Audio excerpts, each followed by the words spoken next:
I'm a character of the book. So if I ever even dreamt of writing the story of our lives, this book is that. And that is the reason why I have travelled 1800 kilometers from far, far away Roorkee, Uttarakhand to be with all of you today. So thank you so much. It's really humbling and overwhelming for me. Thanks to social media, I know all of you really well. And to be in this esteemed audience makes it more, I'm jittery, I'm nervous. Many people say that me and Nishidi have a lot of similarities.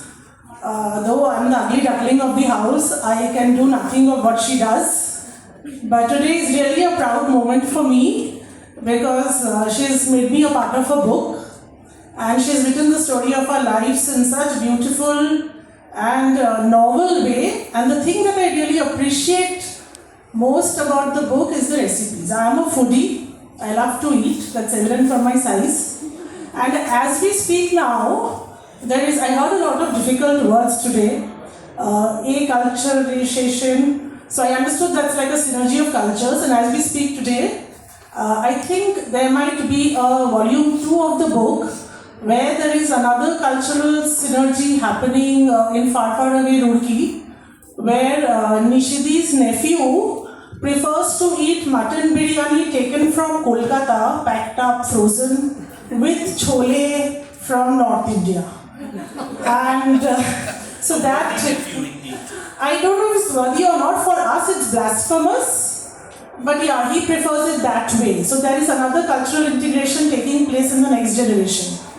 And Shantanu ended his very deep and nice reading with the word Panjim, and that again struck a chord for me. So there might be a cultural indication, happening somewhere else there. So I was told to do a reading, and immediately I told him I'm not the person for it. I've never done any such thing in my life. So the celebrity author that we are all gathered to celebrate here today has another title which many of you do not know. Only some of us who are very close to us know it. She's referred to as the Upma Queen of our house. And so I would, a small, not a reading, it's written by me. So a book with a grand poetic title like Inheritance of Taste has little stories behind it. Stories which originate in a small rented home in North Kolkata. The recipes in this book are not heirloom ones. My mother did not know cooking when she got married.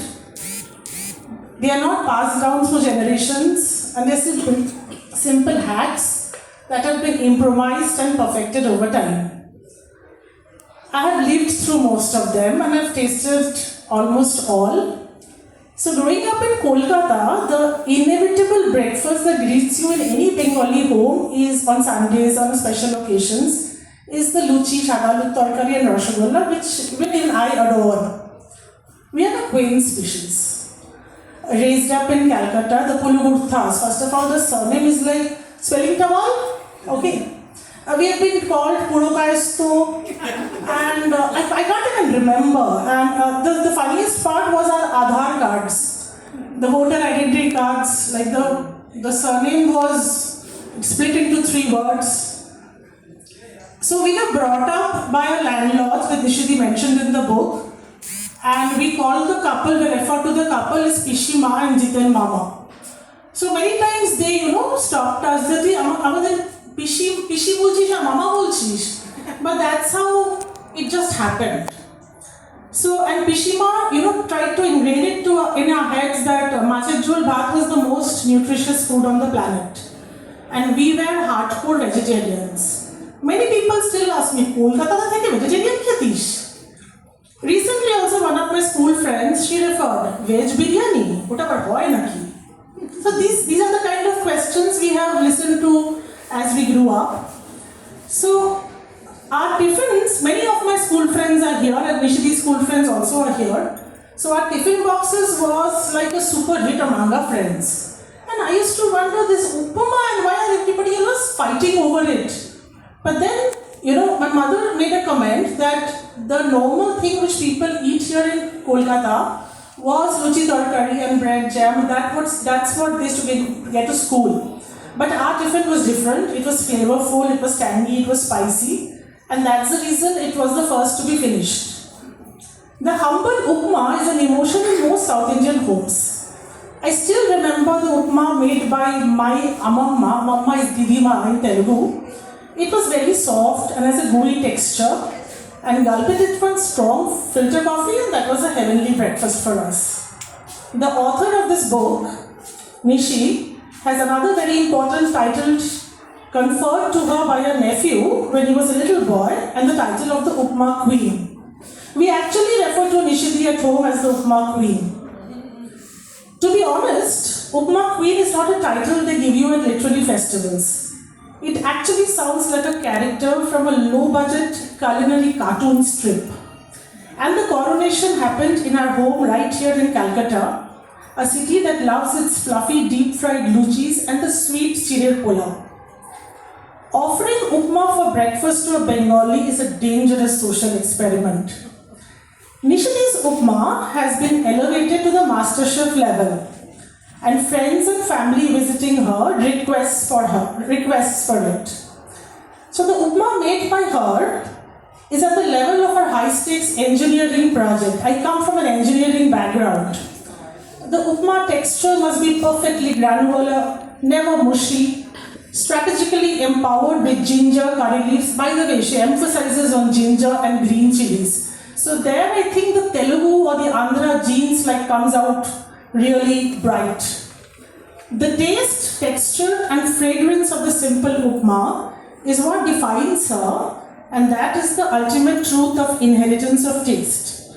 So this is definitely not a regular cookbook, not an autobiographical tale of our lives. The simple anecdotes or the stories, as I call them, are simple, spiceful, flavorful, and the Upma Queen has worked her magic here. So this was a small, I don't call it reading. This was the savory part of it. There's one small thing I would like to add. So when Nishidi had told me about this book launch event and she insisted that I come, I was a bit apprehensive first. But then when she told me about it and all that, then I agreed this is almost like our story. And then we were, talking about at the end of the program, there's a little bit of refreshment for all of you. So then we spoke about the fact that normally we take it from the cafeteria here. But today, the sweet dish which will be served as a part of a refreshment, I told Nishidi, we speak in Bengali, by the way, Shanjuktari. We always converse in Bengali. So I told her, Jai Shabai Khabe, bolbe to goja. Okay. It is not goja. It is a Andhra specialty called Maratha Kaja. Okay. Kalke ulto rath chilo. So then we thought that let's have this Maratha Kaja. The Maratha Kaja is synonymous with the goja of Puri, with the khaja of West Bengal, with the chirote of Maharashtra. So I was listening to all of you esteemed speakers on the panel, and the same recipe or the same dish exists in different parts of India in different ways. So I told Nishidi, jodi amake kichu bolte bolo, ami kintu bolbo, ota goja noy, ota Maratha Kaja. And it's specially made in a place called Tapeshwaram, which is in Andhra Pradesh and has been sourced from there. So I want to end my reading on that. Thank you so much everybody for this opportunity.